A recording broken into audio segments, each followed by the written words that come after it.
আশা থাকলো পুচকির জন্য আর মায়ের জন্য খুব তাড়াতাড়ি ওরা সুস্থ সবলভাবে বাড়ি চলে আসুক। এবং নমস্কার, আমার নতুন একটি ভিডিওতে সবাইকে জানাই স্বাগতম।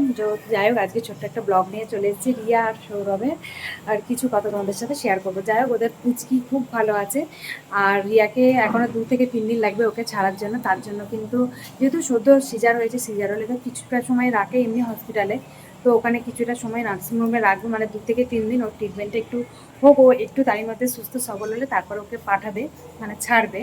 আর এইদিকে হচ্ছে ওর শিশুকে একদম মানে সবাই থেকে একটু দূরে রাখছে। আসলে কি বলতো, ও বারবার কোলে নিলে কিন্তু বাচ্চাদের একটু মানে কোনো আমরা ঠিকঠাকভাবে হাত ফাত না ধুয়ে হয়তো বাচ্চাকে নিয়ে নিচ্ছি, তখন কিন্তু বলতো একদম ছোট্ট বাচ্চা এখনও এই পরিবেশের সাথে মানে ঠিকভাবে অ্যাক্টিভ নয়, তার জন্য কিন্তু একটু সময় লাগবে। আর হচ্ছে তোমাদেরকে বলতে চাই, রিয়াকে হচ্ছে ছাড়তে এখনও 2-4 দিন সময় লাগবে। তবে হ্যাঁ, রিয়াকে কিন্তু খাবার দেওয়া শুরু করেছে। ওকে চা আর বিস্কুট দিয়েছিল, আর সরি চা বিস্কুট নয়, জল বিস্কুট দিয়েছিল।